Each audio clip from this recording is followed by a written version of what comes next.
और एक बड़ी खबर के साथ शुरुआत करें। बुलडोजर एक्शन पर कोर्ट ने रोक लगा दी है। नागपुर दंगों के बाद जो बुलडोजर वाली कार्रवाई देखने को मिल रही थी, आरोपियों के घरों पर, खासकर मास्टरमाइंड जो था उसके, अच्छा ये तस्वीर देखिए, बुलडोजर पहुंच भी गया था, कुछ एक्शन हो भी गया था, लेकिन उसके बाद हाईकोर्ट की तरफ से इस पर रोक लगा दी गई है कि नहीं। दरअसल नागपुर दंगों का मास्टरमाइंड फहीम, उसका अवैध निर्माण, उस पर बुलडोजर कार्रवाई शुरू भी हो गई, कुछ हिस्सा तोड़ भी दिया गया, लेकिन फिर मामला जो है कोर्ट में पहुंचा। बॉम्बे हाई कोर्ट की नागपुर पीठ ने हिंसा मामले में आरोपियों की संपत्ति के खिलाफ बुलडोजर एक्शन पर रोक लगा दी है। हाईकोर्ट ने यह रोक हिंसा के मास्टरमाइंड कहे जा रहे फहीम खान की मां की याचिका के बाद लगाई। हाईकोर्ट ने रोक लगाते हुए कहा कि सुप्रीम कोर्ट की इजाजत के बिना ऐसी कार्रवाई नहीं की जाए। हालांकि हाईकोर्ट के इस आदेश से पहले प्रशासन फहीम खान की 2 मंजिला इमारत को मिट्टी में मिला चुका है। इसके अलावा हिंसा के दूसरे आरोपी यूसुफ शेख के मकान को भी बुलडोजर से गिराया जा चुका है। हाईकोर्ट की बुलडोजर एक्शन पर रोक। और अब आज की सबसे बड़ी खबर, मुस्लिम आरक्षण पर रण, सवाल उठ रहे हैं, कांग्रेस क्या मुस्लिमों के लिए संविधान बदल देगी? It is a matter which we cannot tolerate. I rise to lay on the table of the House. Reservation धर्म के आधार पर नहीं होगा. Lot of changes are there. Constitutions will be changing. वरिष्ठ नेता जब बोलता है कि संविधान को बदलाया जाएगा मुसलमानों को रिजर्वेशन देने के लिए, ये अब मंजूर नहीं हो सकता है। देश का संविधान जो डॉक्टर बाबा साहब अम्बेडकर ने बनाया, वो कोई बदल नहीं सकता। संविधान की रक्षा करने की बात सारे देश को बताते हैं, ढोल पीटते हैं, वो संविधान की धज्जियां उड़ाते हैं। Rakkas in Lok Sabha regarding 4% Muslim They seem to reserves. have made up their mind that they don't want the house to function. It's been many days now. They find some excuse or other. प्रधानमंत्री जब तक नरेंद्र मोदी रहेंगे तब तक कोई माई का लाल पैदा नहीं लिया है जो संविधान बदल करके मुसलमानों को आरक्षण दे। तो ये जो मुस्लिम वोट बैंक पॉलिटिक्स में वन अप मैनशिप चल रही है, ये कहां तक जाएगी? उन्होंने कभी ये नहीं कहा कि संविधान से कोई छेड़छाड़ की जाएगी या उसे बदला जाएगा। कांग्रेस पार्टी कॉन्स्टिट्यूशन पर अटैक करने की, संविधान पर प्रहार करने की एक हिस्ट्री शीटर पार्टी है। Whatever they are quoting is wrong. They are miscarrying it. I am categorically telling that we are a national party. We know what is the constitution, how constitution is built. It is our party. We have brought the constitution to this country. तो Congress party संविधान बदल देगी। अब देखिए, इसको ऐसे समझिए, 1950 में पंडित जवाहरलाल नेहरू सरकार में, बहुत ध्यान से समझिएगा जो मैं बता रहा हूं, 1950 नेहरू सरकार में एक ड्राफ्ट तैयार हुआ था जिसमें भारत में मुसलमानों को नौकरियों और चुनावों में आरक्षण देने की बात कही गई थी। लेकिन तत्कालीन पीडब्ल्यूडी मंत्री एनवी गडगिल ने नेहरू की इस कोशिश का खुलेआम विरोध कर दिया। नेहरू ने कोशिश की, जिसके बाद नेहरू मुस्लिम आरक्षण के फैसले पर आगे नहीं बढ़ पाए, नंबर 1। नंबर 2, अब सुनिए, इसके बाद 1951 में, 1951 में प्रधानमंत्री उस वक्त पंडित जवाहरलाल नेहरू जी ने राज्यों को एक चिट्ठी लिखी थी, जिसका कई बार जिक्र होता है, प्रधानमंत्री ने भी जिक्र किया था। इस चिट्ठी में नेहरू के क्या शब्द थे संविधान को लेकर, कोट अनकोट, मैं अब आपके लिए पढ़ रहा हूं। उन्होंने कहा, अगर संविधान हमारे रास्ते में आए तो, अगर संविधान हमारे रास्ते में आए तो हर हाल में संविधान में परिवर्तन कर देना चाहिए। मेरे शब्द नहीं, आप चेक कर सकते हैं। पंडित जवाहरलाल नेहरू ने राज्यों को चिट्ठी लिखी थी। उन्होंने कहा था, अगर संविधान हमारे रास्ते में आए तो हर हाल में संविधान में परिवर्तन कर देना चाहिए। आज मुस्लिम आरक्षण पर नेहरू की कोशिशों, संविधान बदलने पर नेहरू की सोच का जिक्र इसलिए हो रहा है क्योंकि 75 साल बाद कांग्रेस पर ऐसे आरोप लग रहे हैं कि कांग्रेस पार्टी मुस्लिम आरक्षण के लिए संविधान बदल सकती है, मुस्लिमों के लिए, कि मुस्लिम आरक्षण के रास्ते में जो संविधान आड़े आ रहा है, जो नेहरू की सोच थी कि कोई अगर आड़े आता है तो आप उसको हटा दीजिए, परिवर्तन कर सकता है। तो मुस्लिम आरक्षण के रास्ते में जो संविधान आ रहा है, कांग्रेस उसे बदलना चाहती है। कांग्रेस पर संविधान बदलने के आरोप के पीछे पूरी कहानी सुनिए। कर्नाटक के डिप्टी सीएम डीके शिव कुमार का एक बयान। डीके शिव कुमार ने यह बयान कर्नाटक में सरकारी ठेकों में 4% मुस्लिम आरक्षण को लेकर दिया। दरअसल न्यूज 18 इंडिया पर कर्नाटक के डिप्टी डायमंड स्टेट्स का जो हमारा इवेंट होता है कॉन्क्लेव, उसमें डिप्टी सीएम डीके शिव कुमार ने मुस्लिम रिजर्वेशन के पक्ष में संविधान को लेकर जो कहा, उसके बाद पूरी कांग्रेस इस आरोप पर फंस गई है कि संविधान बदलना कांग्रेस का दरअसल हिडन एजेंडा है और कांग्रेस के लिए संविधान से पहले मुसलमान है।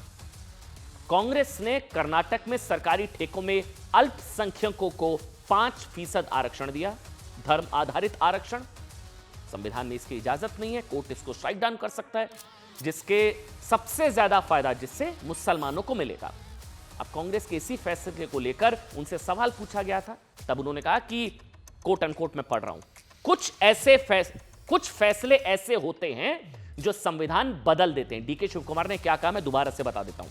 उन्होंने कहा कुछ फैसले ऐसे होते हैं जो संविधान जो है वो बदल देते हैं। और अगर ढंग से बता दूं, उन्होंने कहा देखते हैं, इंतजार करते हैं, कोर्ट से जो भी फैसला आएगा, हमने कुछ शुरू किया है, मुझे पता है सब कोर्ट जाएंगे, हमें एक अच्छे दिन का इंतजार करना होगा, वो दिन आएगा। आगे डीके शिव कुमार ने कहा बहुत सारे बदलाव है, संविधान बदल रहा है और ऐसे फैसले हैं जो संविधान को बदल देते हैं।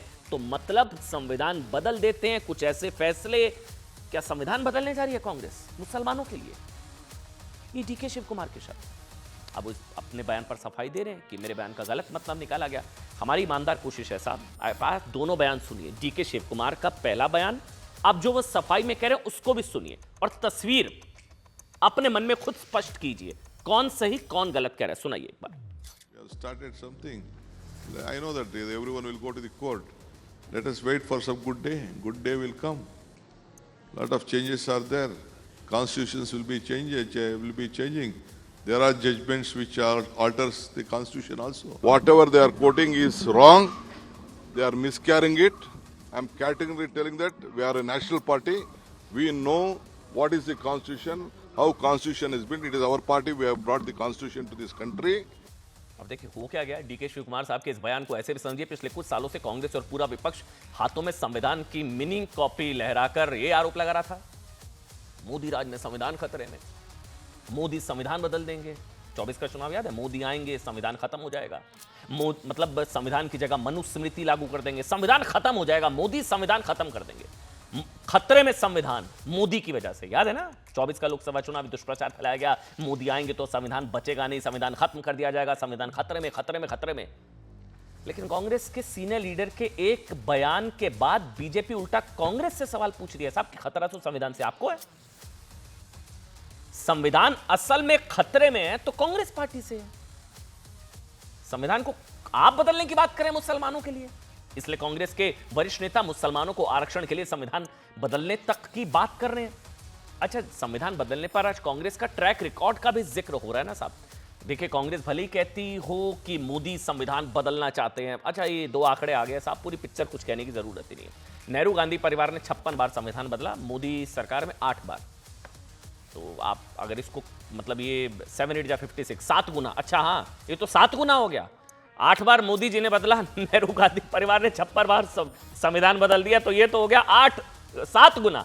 8 बार वहां 56 बार, तो कहां किससे संविधान कितना खतरे में, कितना किसने बदला संविधान, ये आंकड़े आपके सामने हैं। अच्छा, ये सिर्फ गांधी परिवार के, पूरी कांग्रेस पार्टी की बात करें तो कांग्रेस राज में 77 बार 77 बार संविधान बदला गया। पहला संविधान संशोधन अभिव्यक्ति की आजादी को कुचलने वाला जो किया गया था, तब तो अंतरिम सरकार थी, चुनाव भी नहीं हुए थे, उसका भी जिक्र करना जरूर। प्रेम शुक्ला भारतीय जनता पार्टी से इस वक्त मेरे साथ लाइव जुड़ चुके हैं।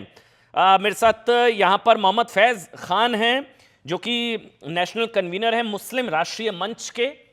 फैज खान साहब बहुत बहुत स्वागत। जगदीश शर्मा कांग्रेस पार्टी का पक्ष रखेंगे, कांग्रेस पार्टी के नेता जगदीश जी आपका बहुत बहुत स्वागत। मौलाना शाहबुद्दीन रिजवी मेरे साथ हैं, मौलाना शहाबुद्दीन रिजवी, आपका बहुत बहुत स्वागत। सबसे पहले प्रेम शुक्ला जी, मैं आपसे शुरू कर रहा हूं क्योंकि अब ये हो रहा है कि आप लोगों को कानूनी धमकी दी जा रही है साहब, कि सदन को मिसलीड करने के लिए आपको विशेषाधिकार हनन का notice. Kiran Rijiju number 1, number 2 D K Shiv Kumar कह रहे हैं लीगल ऑप्शंस को भी वो एक्सप्लोर कर रहे हैं, आप लोग फेक न्यूज फैला रहे हैं।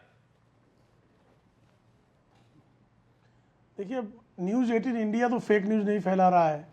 न्यूज़ 18 इंडिया के प्लेटफॉर्म पर आकर ही उन्होंने जो बात कही, उस बात का शब्दशः अर्थ भावार्थ कुछ भी निकाल लें आप, उसका यही संकेत है कि यदि आवश्यकता पड़ी तो हम संविधान को बदल देंगे। ठीक बात। और यह कोई आज की बात नहीं है, ये पंडित जवाहरलाल नेहरू ने, जैसा कि आपने बताया, उन्होंने बारंबार जब भी संविधान आड़े आया, संविधान को परिवर्तित करने में किसी भी प्रकार का कोई संकोच नहीं किया। यहाँ तक कि सारी संवैधानिक संस्थाओं को अपहरित करके आपातकाल लादने का कुकर्म श्रीमती इंदिरा गांधी के नेतृत्व में हुआ। ये कौन नहीं जानता है। इस देश की जुडिशरी को कमिटेड जुडिशरी बनाने का कुकर्म हुआ, ये कौन नहीं जानता है।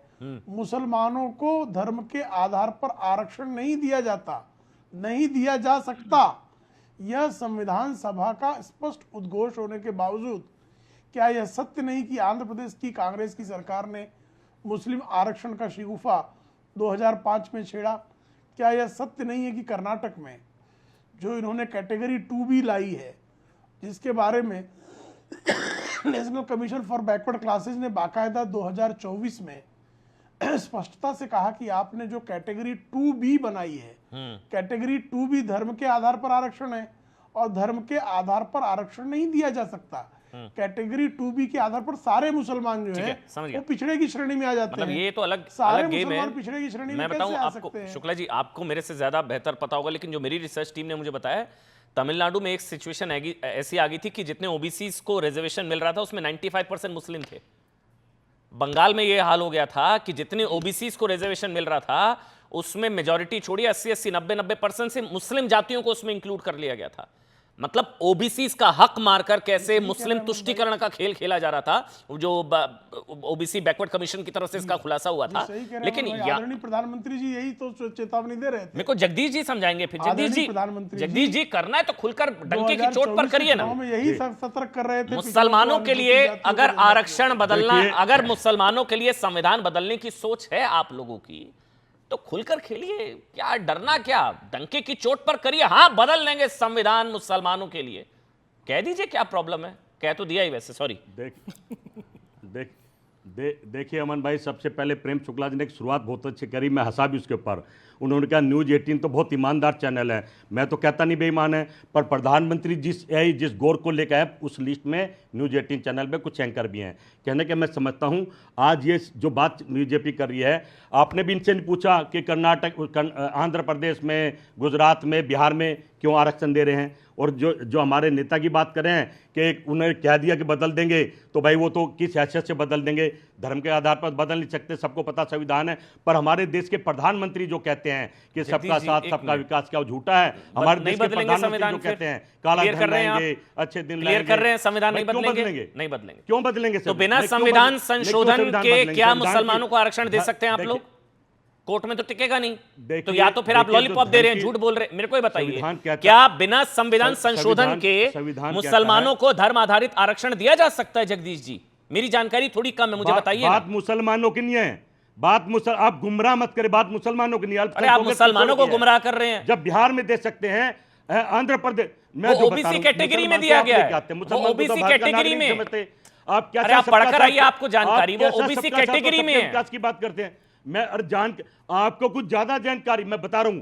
तो आंध्र प्रदेश में क्यों दे रहे हैं? अब अगर उसी पैनल पर हम दे रहे तो आपको क्यों तकलीफ हो रही है? बीजेपी को क्यों दर्द हो रहा है? वो भारत के नागरिक तो हैं, भारत के नागरिक नहीं है तो ये बता दीजिए, क्यों झूठ बोलते हो? सबका साथ सबका विकास।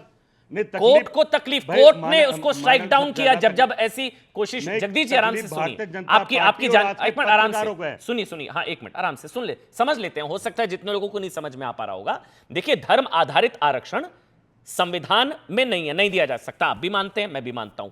तो बिना संविधान संशोधन के धर्म आधारित आरक्षण में, ओबीसीज में मुसलमानों की एंट्री की नहीं बात कर रहा हूं, इसको फर्क रखिए। धर्म आधारित आरक्षण नहीं दिया जा सकता। तो जब बिना संविधान संशोधन के दे ही नहीं सकते हैं और आप कह रहे हैं हम संविधान बदलेंगे नहीं, इसका मतलब आप देंगे नहीं, तो फिर झूठ बोल रहे हैं आप लोग, मुसलमानों को लॉलीपॉप दे रहे हैं फिर आप ये बताइए हमने नहीं, आप सुनवाइए क्या डीके सुकमा ने क्या कहा कि मुसलमानों को आरक्षण सुनवाइए, आप सच्चे पत्रकार है ना, जी जी यही बता देगी। आप सुनवाइए क्या उन्होंने कहा मुसलमानों को आरक्षण देंगे, सुनवाइए, आप सुनवाइए, पता लग जाएगा आपको। मैं दोबारा से 4 बार सुनवा दिया, टाइम नहीं वेस्ट कर रहा हूं मैं। उन्होंने कहा है कि ये वो दिन आएगा, बहुत सारे बदलाव है, ऐसे फैसले, मुस्लिम रिजर्वेशन की बात, सवाल मुस्लिम रिजर्वेशन वाला था। जगदीश जी छोड़िए ना, आप बिना पढ़े लिखे आ जाते हैं डिबेट में, पहले होमवर्क करके आइए, फिर मैं आपसे सवाल पूछूंगा। पहले होमवर्क करके आइए ना, फिर आप पहले, मैं टाइम वेस्ट थोड़ी ना करने बैठा हूं। मोहम्मद फैज खान, आपको फिर आप पढ़कर आइए, पहले आप जाइए सुनकर आइए, फिर आप, मैं यहां पर थोड़ी ना आपकी ड्यूटी करने बैठा हूं, बयान चलाओ, आपके कहने पर बयान चलाऊंगा मैं। उन्होंने बोला ऐसे फैसले जो संविधान बदल सकते हैं। अच्छा एआई अच्छा चल भी रहा है वैसे बगल में, अच्छा पढ़ लीजिए यहां पर, मैं आपके लिए दोबारा से नहीं चलाऊंगा। ऐसे फैसले भी हैं जो संविधान को बदल देते हैं, देखते हैं, इंतजार करते हैं, वो दिन आएगा, बहुत सारे बदलाव हैं, ऐसे फैसले जो संविधान को बदल देते हैं, यानी कि कुछ ऐसा फैसला करने जा रहे हैं जिसके लिए संविधान को बदलने की जरूरत होगी। जगदीश जी थोड़ा सा पढ़ लीजिए। मोहम्मद फैज भाई, मोहम्मद फैज खान, अरे सत्ता, वो क्या सत्ता में बैठेगा? हाँ, कर्नाटक नहीं, वो कैसे सत्ता में बैठेंगे जो उनकी बात पे इतना, तो फिर झूठ बोल रहे हैं हम मुसलमानों को, फिर मुसलमानों को गुमराह कर रहे हैं, यानी कि आपने देना है ना कुछ नहीं, मुसलमानों को भी गुमराह कर रहे हैं आप। मोहम्मद फैज साहब मुझे एक चीज बताइए, मोहम्मद फैज साहब, क्या बिना संविधान संशोधन के जब दिया नहीं जा सकता है, ओबीसी की बात अकेले, ओबीसी में मुसलमानों की जातियों को शामिल कर लिया गया, अगर वो बात अलग है, तो फिर कांग्रेस कह रही है हम बदलेंगे नहीं संविधान, तो फिर मुस्लिम रिजर्वेशन का क्या मतलब है? 4% जो अल्पसंख्यक है, जिसमें मुसलमानों को बड़ा फायदा है, ये भी क्लियर करना जरूरी है। बिस्मिल्लाहिर्रहमानिर्रहीम, रब्बिश रहली सदरी व यस्सिरली अमरी वहलुल उक़दतन मिन लिसानी यफ़क़हू क़ौली। भारत माता की जय। अमन भाई, भारत माता की जय। बिल्कुल अमन चैन के साथ 2 मिनट नॉन स्टॉप बोलने का अवसर आपसे चाहता हूँ। बोलिए। टू द पॉइंट में बात कहूँगा, इधर उधर की बात नहीं कहूँगा। मैं अध्ययन करके आया हूँ, ये विश्वास आपको दिलाता हूँ। देखिए, भारतीय मुसलमान होने के नाते हमारे लिए 2 सुप्रीम अथॉरिटी है, एक भारत का संविधान, एक पैगंबर हजरत मोहम्मद सल्लल्लाहु अलैहि वसल्लम अल्लाह के बाद, और दोनों ही रिजर्वेशन का विरोध करते हैं। मैं आपको बताता हूं कैसे। भारत का संविधान कहता है हम भारत के लोग भारत को एक संपूर्ण प्रभुत्व संपन्न समाजवादी पंथनिरपेक्ष लोकतंत्रात्मक गणराज्य बनाने के लिए इस संविधान को अधिनियमित, अंगीकृत और आत्मार्पित करते हैं। पंथ निरपेक्षता की बात आई है, यानी कि संप्रदाय पूजा पद्धति के आधार पर किसी के साथ कोई भेदभाव नहीं किया जाएगा, धर्म के आधार पर आरक्षण नहीं दिया जाएगा। दूसरी बात, हमारे लिए अल्लाह के बाद सबसे बड़ी अथॉरिटी इस्लाम में है, पैगंबर हजरत मोहम्मद सल्लल्लाहु अलैहि वसल्लम।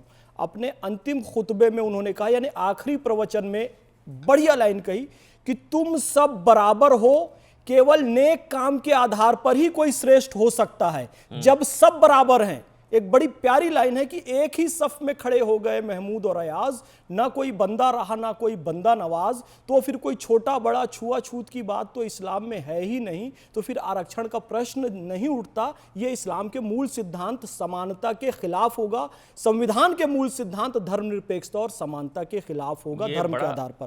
पहली बात, एक मतलब आप कह रहे हैं कि मुसलमानों को आरक्षण इस्लाम के मूल सिद्धांतों के खिलाफ होगा? बिल्कुल बिल्कुल, और जिम्मेदारी के साथ कह रहा हूं, और पैगंबर हजरत मोहम्मद सल्लल्लाहु अलैहि वसल्लम आखिरी खुतबा उठाकर देख लीजिए। अब एक बात और, दूसरी बात, दूसरा पॉइंट ये है, दूसरा पॉइंट ये है, सिद्धारमैया को मैं कह सकता हूं तो रैमजे मैकडोनाल्ड 2 और अरविंद केजरीवाल 2। रैमजे मैकडोनाल्ड 2 क्यों कह रहा हूं? क्योंकि 1932 में सांप्रदायिक निर्वाचन लाता है, मुसलमानों को पृथक निर्वाचन देता है, 1947 में भारत का विभाजन होता है। अब रैमजे मैकडोनाल्ड 2 मैंने सिद्धारमैया को इसलिए कहा, फिर से मुस्लिम आरक्षण लाने की बात कर रहे हैं। मोदी जी कहते हैं 2047 में भारत को विकसित बनाएंगे, ये लोग 2047 में फिर से भारत के विभाजन की तैयारी कर रहे हैं। ये रैमजे मैकडोनाल्ड 2। ठीक, अब एक मिनट, मौलाना शाहबुद्दीन, क्योंकि ये बहुत इंपॉर्टेंट है, क्योंकि मैं तो भाई इस्लाम का इतना बड़ा जानकार हूं नहीं ना, मुझे ज्ञान है, मैं तो आप लोगों को इसलिए बिठाता हूं आप बता पाए भाई इस्लाम क्या कहता है। तो मौलाना शाहबुद्दीन, आपने सुना मोहम्मद फैज साहब को, वो कह रहे हैं कि मुसलमानों को आरक्षण, विशेष आरक्षण धर्म आधारित इस्लाम के ही मूल सिद्धांत के खिलाफ होगा, मौलाना शाहबुद्दीन, और आप लोगों को तो खुद ही मना कर देना चाहिए। मौलाना शाहबुद्दीन जी बोलेंगे अब। देखिए, फैज साहब मशहूर शख्सियत हैं, मैं उनकी बातों को डिनाई नहीं करता हूं, मगर एक बात यह है कि अगर कोई हुकूमत अल्पसंख्यक के नाम पे आर्थिक बुनियादों पर वो अगर रिजर्वेशन दे रहा है तो इसमें किसी को एतराज़ नहीं होना चाहिए। बहुत सारी पिछली गवर्नमेंटों ने आर्थिक आधार पर और एक कम्युनिटी की कमज़ोर माशी इक़्तिसादी सूरत हाल पर देखते हुए और आरक्षण किया। कर्नाटक में हुआ, आंध्र प्रदेश में हुआ, बिहार में हुआ और भी दूसरे स्टेट में हुआ। इसके अलावा उत्तर प्रदेश में ओबीसी और ओबीसी के नाम पे शेड्यूल्ड ट्राइब्स, कबाइल्स, आदिवासी, एससी, एसटी तमाम लोगों को आरक्षण दे रखा है। ये सब आर्थिक एतबार से, माशी इक़्तिसादी कमजोरी की वजह से, तालीमी पसमानदगी की वजह से, अगर इस तरह पर अल्पसंख्यकों को अगर कोई स्टेट आरक्षण दे देती है तो उसमें क्या एतराज़ की बात है। और रह गई संविधान के बदलने की बात, तो कोई भी संविधान नहीं बदल पाएगा। राहुल गांधी लोकसभा के इलेक्शन में संविधान लेके घूम रहे थे और कह रहे थे, और ये मोदी जी पे इल्जाम लगा रहे थे, मोदी जी संविधान बदल देंगे, संविधान बदल देंगे, ये भी गुमराह कर रहे थे। और आज अगर बीजेपी ये कह रही है कि शिव कुमार जो है वो संविधान बदल देंगे, कांग्रेस संविधान बदल देगी, तो ये भी गुमराह करने वाली बात है। संविधान जरूरत के हिसाब से गुज़श्ता हुकूमतों ने और मौजूदा हुकूमत ने जरूरत जमाना हालात के तकाजे रख करके चेंजिंग की है, तरमीम तब्दील की है। जैसे अभी देखिए वक्फ संशोधन बिल में तरमीम हो रहा है, 5 बार कांग्रेस कर चुकी है, अब एक बार भाजपा करने जा रही है, तो अब भी बिला वजह शोर मचा रहे हैं लोग कि वक्फ संशोधन बिल नहीं हो सकता, अगर होगा तो रोड पे निकल आएंगे। कांग्रेस भी कह रही है और मुस्लिम पर्सनल बोर्ड भी कह रहा है, जबकि 5 बार कांग्रेस के दौर में वक्फ संशोधन बिल हो चुका है और एक बार बीजेपी जरूरत और तकाजे के हिसाब से अगर कर देगी तो उसमें क्या हर्ज की बात है। कांग्रेस गुमराह कर रही है मुसलमानों को, कांग्रेस मुसलमानों को गुमराह कर रही है, देना वेना कुछ है नहीं, और संविधान आरक्षण की बात कर रही है, जो कि संविधान में कांग्रेस गुमराह कर रही है। भाई आपकी मैंने दोनों बातें कही हैं कि लोकसभा के इलेक्शन में राहुल गांधी संविधान लेकर के घूम रहे थे और वो गुमराह कर रहे थे और बीजेपी पे इल्जाम लगा रहे थे, और आज बीजेपी संविधान लेके घूम रही है और वो कांग्रेस पे इल्जाम लगा रही है। ये दोनों लोग अपनी सुविधा के अनुसार संविधान का इस्तेमाल कर रहे हैं, गलत इस्तेमाल कर रहे हैं, नाजायज इस्तेमाल कर रहे हैं। संविधान पॉलिटिकल चीजों के इस्तेमाल के लिए नहीं है, इलेक्शन बाजी के लिए नहीं है। इलेक्शन के तौर पर, सियासी तौर पर धर्म आधारित आरक्षण क्या इस्लाम के खिलाफ है? धर्म आधारित, मैं आर्थिक आधार की बात नहीं कर रहा हूं, वो ओबीसी में एंट्री कराने वाला अलग है। वो ओबीसी लिस्ट में मुसलमानों की पिछड़ी जातियों को ओबीसी में ओबीसी के रिजर्वेशन के जरिए आरक्षण देना वो अलग है, उस पर अलग से जो है डिबेट है। मैं विशेष रूप से आर्थिक नहीं, पिछड़ेपन के आधार पर नहीं, धर्म के आधार पर आरक्षण की बात कर रहा हूं। क्या धर्म आधारित आरक्षण इस्लाम के खिलाफ है, हां या नहीं? ये मैं पूछ रहा हूं आपसे, आर्थिक और पिछड़ेपन नहीं।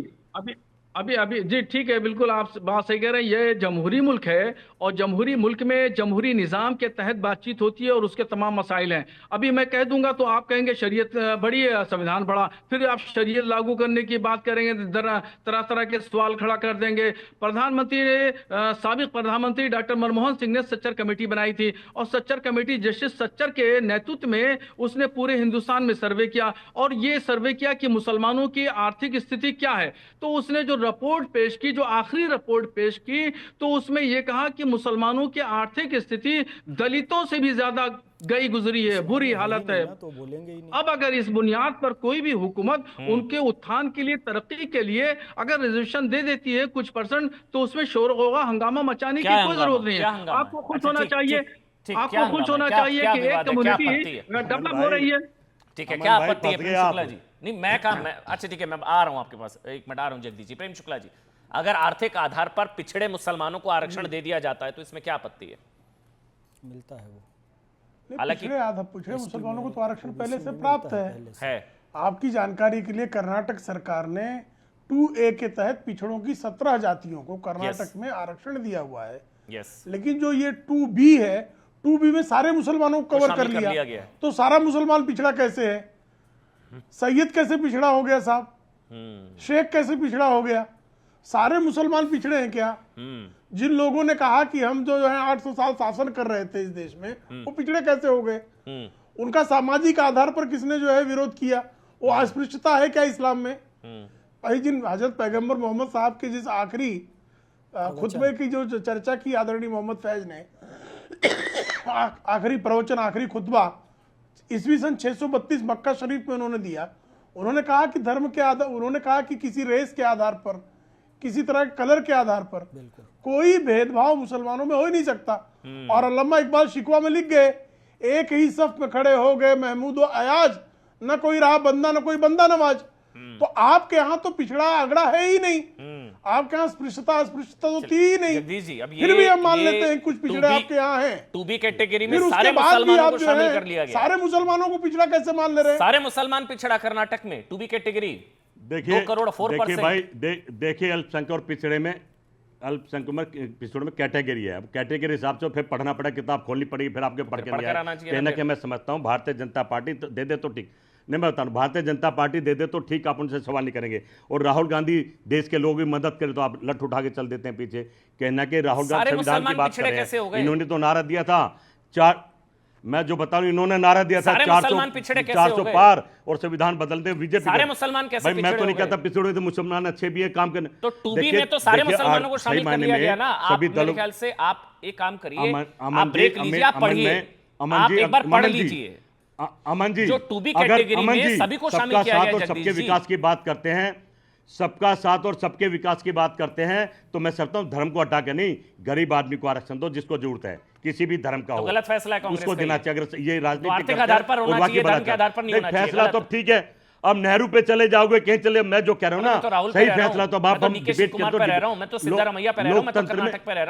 लोकतंत्र में नहीं, नेहरू पे भी चले गए आप, लोकतंत्र में चर्चा होनी चाहिए। ये पक्ष विपक्ष को बैठ के भारत के उत्थान के लिए काम करना चाहिए। जिसको आरक्षण चाहिए उसको, एक दलित बहुत अमीर है, एक मुसलमान बहुत अमीर है, आप उसको देना ही नहीं है। कुल बात ये है, देना ही नहीं है आप लोगों को। देखिए मुसलमान भाइयों को भी आप लोग गुमराह कर रहे हैं। मैं जो बता रहा हूं ना, आपका तो काम है भाई हिंदू और मुसलमान करना। आपसे हम कितना लड़े, कब तक लड़े? तो कर्नाटक में सरकार आपकी, हिंदू लड़वा दिया, कर्नाटक में सरकार आपकी है, ये मुसलमान आरक्षण आप दे रहे हैं, मुसलमान भाइयों को गुमराह आप कर रहे हैं। भाई अंग्रेजी संविधान संशोधन भाई की बात अंग्रेज आप भी कर तो रहे यही हैं, करा करते, फूट डालो शासन करो। आप मोदी की गारंटी पर बात नहीं करते, काला धन लाऊंगा किसान को, नहीं प्रधानमंत्री की बात करो ना, इतना खुशहाल प्रधानमंत्री वो क्या हुआ है क्या नहीं हुआ। बात नहीं करते। अच्छा कौन सी कैटेगरी में उनको शामिल किया गया है? 2A 2B और कितने % रिजर्वेशन है? ओबीसी का कितने % रिजर्वेशन है कर्नाटक में? इनको पता ही नहीं है, ऐसी बैठ गया डिबेट में। ओबीसी का कितने % रिजर्वेशन है कर्नाटक में? ये किससे पूछे? आप ही से। ओबीसी का कितने % आपसे? ओबीसी का कितने % रिजर्वेशन है कर्नाटक में? भाई 4%। 4% ओबीसी? भाई मैं कह रहा हूं ना भाई, ओबीसी का रिजर्वेशन कितना है? दिया है। नहीं अब बस भाई सुनो, अरे टोटल ओबीसी का रिजर्वेशन कर्नाटक में कितना है? टोटल 4 बता रहा हूं। कौन सी कैटेगरी में उनको शामिल कराया गया है? वो तय करेंगे मुख्यमंत्री ने। भाई ए कैटेगरी में बी में जाने की बात कर रहे हैं, ए कैटेगरी और बी कैटेगरी की बात कर रहे हैं। जो गरीब उनको देंगे, जो आरक्षण और दलित और अल्पसंख्यक आते देंगे। में देखिए 2 करोड़ के ठेके में 4% रिजर्वेशन की separate category, religion based A category में ऑलरेडी है। हम पिछड़े और गरीब आदमी की बात कर रहे हैं, हम पिछड़े और गरीब आदमी की बात कर रहे हैं। मैं बता रहा हूं आपको ज्यादा पता, भाई आपको काम है ये, पढ़ लीजिए, आपको ज्यादा पता। मैं बस एक निवेदन करना चाहता हूं, इस बात को समझ लीजिए। इससे होगा क्या? मुझे आगे की बात करनी है। इससे क्या होगा? क्या इससे वोट मिल जाता है, मुसलमान खुश हो जाता है फिर? और समझ में सबको आ रहा है कुछ नहीं मिलना, हर बार कोर्ट ने स्ट्राइक डाउन कर दिया। अब देखिए, मुसलमान पढ़ा लिखा हो गया, समझदार हो गया, इसके आगे की बात करते हैं, बिल्कुल आगे की बात करते हैं। मुसलमान अब इस सब झांसों में नहीं आने वाला है। इन लोगों ने हालांकि एक सफल प्रयोग 1986 में किया था मुसलमानों के तुष्टीकरण का, जब एक मुस्लिम महिला गुजारे भत्ते के लिए तरस रही थी। सुप्रीम कोर्ट कहता है कि इन्हें गुजारा भत्ता दे दो। संसद में प्रस्ताव लाकर उसे गुजारा भत्ता नहीं देंगे, ये इन्होंने प्रस्ताव लाया था। और उस समय प्रगतिशील मुसलमान आरिफ मोहम्मद खान साहब ने इस्तीफा दिया था कांग्रेस से, अभी वो गवर्नर हैं। तो ये प्रयोग ये कर चुके हैं, लेकिन फिर से दोबारा प्रयोग करने जा रहे हैं, देश को तोड़ने वाला। कि पहले तोड़ने वाला है फैसला, बिल्कुल फैसला है। मुसलमानों का आरक्षण, अरे मैं बताया ना, रैमजो मैकडोनाल्ड 1932 में लाए, 47 में विभाजन हुआ ना, 2025 में लोग ला रहे हैं, 47 में फिर विभाजन करेंगे, 2047 में फिर करेंगे। ये तोड़ने वाला है। और मुसलमानों के आरक्षण की जहां तक बात है, एसटी कैटेगरी के अंतर्गत भी मुसलमान आते हैं कश्मीर में, उनको पूरा रिजर्वेशन मिलता है। ओबीसी कैटेगरी के अंतर्गत मुसलमान आते हैं, उनको पूरा रिजर्वेशन मिलता है। लेकिन केवल और केवल वो ईसाई है या मुसलमान है या जैन है, इस आधार पर आरक्षण नहीं दिया जा सकता। देश का विभाजन होगा इससे। शुक्रिया प्रेम शुक्ला, जगदीश जी आपका, मोहम्मद फैज आपका और शाहबुद्दीन जी आपका बहुत बहुत शुक्रिया ये पूरी खबर हम तक पहुंचाने के लिए। हमारे साथ देश में जिस तरह की बहस मुस्लिम आरक्षण को लेकर, उस पर बात करने के लिए। लेकिन एक और बड़ी बहस छिड़ गई है, कामरा का कॉमेडी कांड। नाम आपने पहली बार सुना होगा, एक आप कह सकते हैं गुमनाम, सस्ता कॉमेडियन, स्ट्रगलिंग कॉमेडियन, कामरा का कॉमेडी कांड, बात उसकी। थाने की रिक्शा, चेहरे पे दाढ़ी, आंखों में चश्मा, हाय एक झलक दिखलाए, कभी गुवाहाटी में छुप जाए, मेरी नजर से तुम देखो, गद्दार नजर वो आए। बड़े नेताओं को बदनाम करने का काम अगर कोई करेगा तो मुझे ऐसा लगता है कि उसको सहन नहीं किया जाएगा।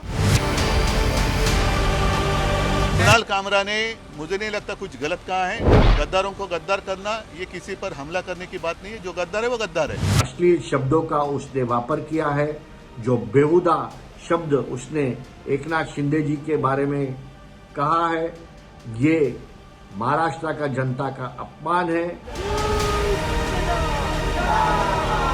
Where is freedom of speech? There is freedom of action only जब मारामारी हो। नहीं, संविधान में अधिकार फ्रीडम ऑफ स्पीच का है। संविधान में अधिकार संवैधानिक पोस्ट पे जो बैठे हैं उनका अपमान करने का अधिकार नहीं दिया हुआ। आने वाले 2 दिन में हमारे नेता की माफी मांगे, अगर उसने माफी नहीं मांगी तो मुंबई के शिव सैनिक उसको रास्ते में घूमने नहीं देंगे। ये कॉमेडी नहीं है, ये वल्गैरिटी है। इस तरीके से डरा रहे हैं, धमका रहे हैं एक जोक पे जहाँ पे एकनाथ शिंदे का नाम भी नहीं लिया था। जो समझदार हैं वो समझ गए होंगे। देखिए, कॉमेडी के नाम पर जब आप एक पार्टी की लिखी हुई स्क्रिप्ट पढ़ेंगे, जिस तरह के आरोप उन पर लग रहे हैं, पार्टी की लिखी हुई स्क्रिप्ट पढ़ेंगे तो फिर शायद संभवतः राजनीति में आपको घसीटा जाएगा। लेकिन देश में ना एक नया तरह का ना बहुत ही खतरनाक, मैं कह सकता हूँ, ट्रेंड बन गया है, या आप एक नया टेम्पलेट कह सकते हैं, जिसे प्रसिद्धि का शॉर्टकट कहते हैं। प्रसिद्धि का शॉर्टकट मतलब जब कोई गुमनाम, सस्ता, स्ट्रगलिंग कॉमेडियन रातों रात लोकप्रियता पाने के लिए किसी बड़े विवाद का हर बार सहारा ले लेता है, फिर चाहे वो होता है ना कि आप कहते हैं कि माता पिता पर कोई अश्लील टिप्पणी का मामला हो, या हमारे देवी देवताओं को गाली हो, या फिर किसी संवैधानिक पद पर बैठे किसी व्यक्ति पर स्तरहीन, अभद्र और आपत्तिजनक टिप्पणी।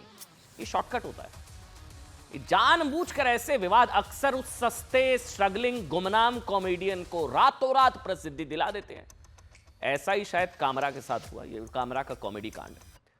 कल रात तक देश में कितने लोग जानते थे कामरा कौन? कामरा कितने लोग जानते थे? कामरा नाम का कोई कॉमेडियन है भी, मैंने कहा ना, गुमनाम, जो सालों से उस एक मोमेंट का इंतजार कर रहा था कि देश में कभी उसकी बात हो, है ना, मशहूर होने के लिए सालों से स्ट्रगल कर रहा था। तो वो नाम कल से अचानक से मीडिया में छाया हुआ है।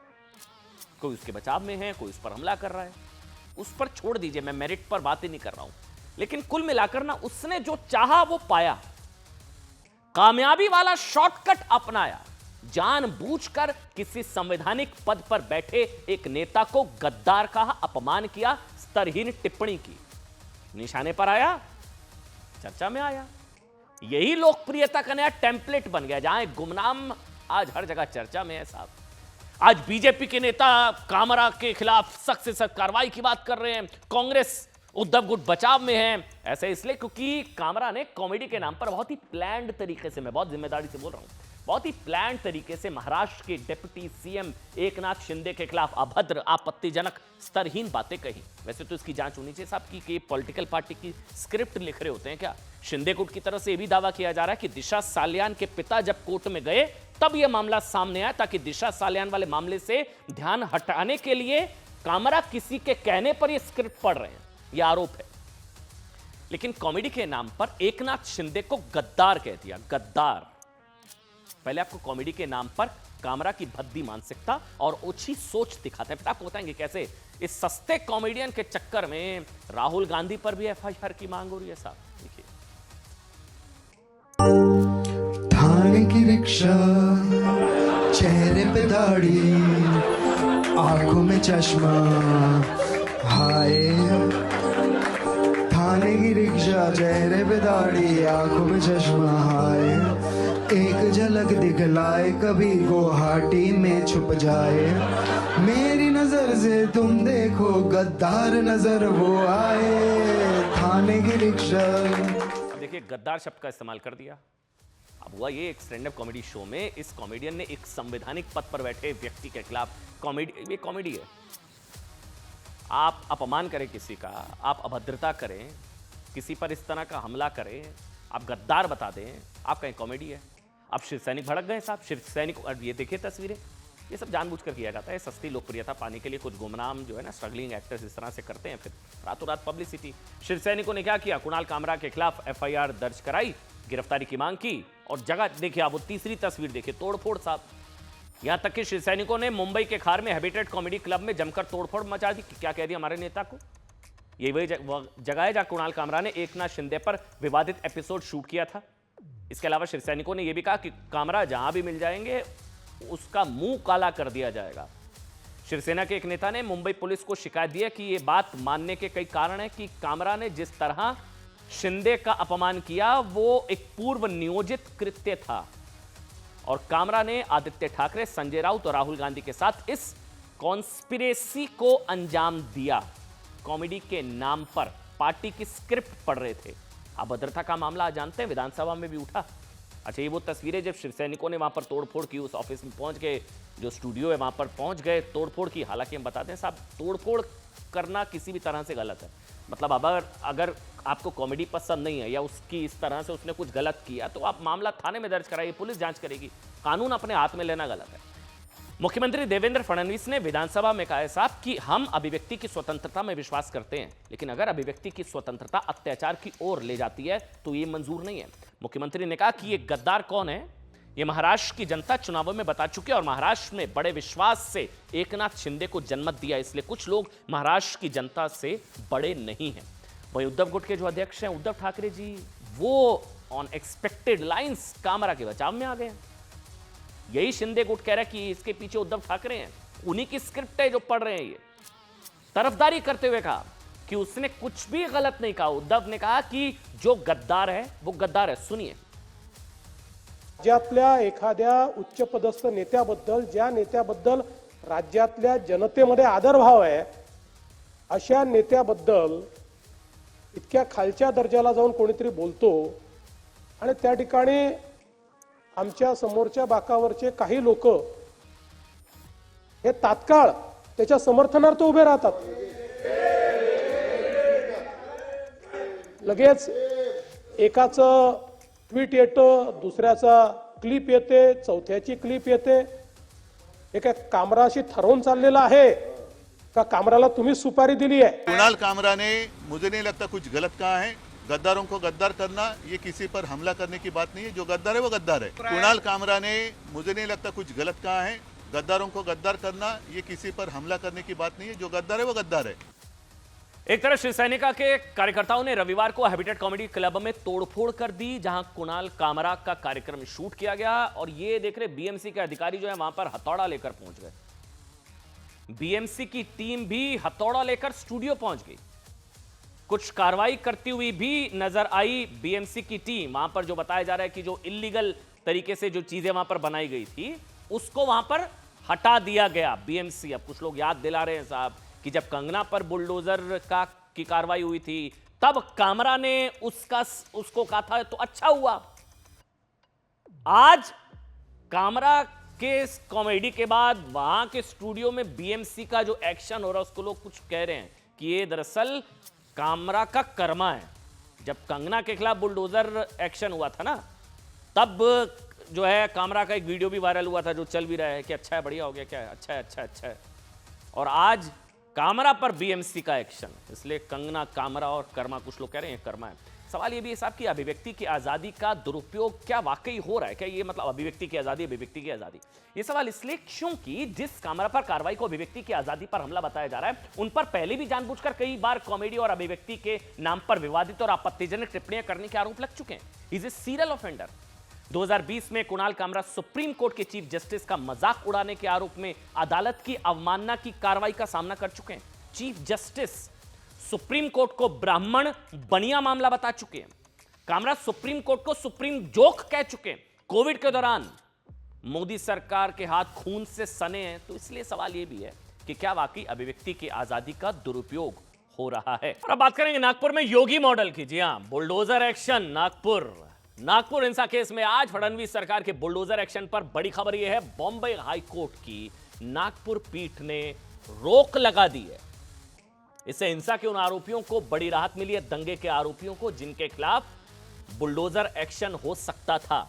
लेकिन इस आदेश में हिंसा के मास्टरमाइंड कहे जा रहे फहीम खान को राहत नहीं मिल पाई है। फहीम, क्योंकि हाईकोर्ट का आदेश आने से पहले फडणवीस सरकार का पहला और सबसे बड़ा बुलडोजर एक्शन हो चुका था। जी हां, जब तक कोर्ट का ऑर्डर आया तब तक बुलडोजर एक्शन शुरू हो चुका था और प्रशासन ने उसका 2 मंजिला घर बुलडोजर से ढहा दिया था। इसके अलावा हिंसा के एक और आरोपी यूसुफ शेख के मकान पर भी बुलडोजर का एक्शन चला। बताया जा रहा है कि प्रशासन ने फहीम खान के खिलाफ 21 मार्च को नोटिस जारी किया था और इस नोटिस में कहा गया था कि 24 घंटे के अंदर अंदर अवैध निर्माण हटा दें, नहीं तो बुलडोजर आएगा। दंगे के आरोपी, बुलडोजर आया, जेसीबी पीला पंजा पहुंचा वहां पर।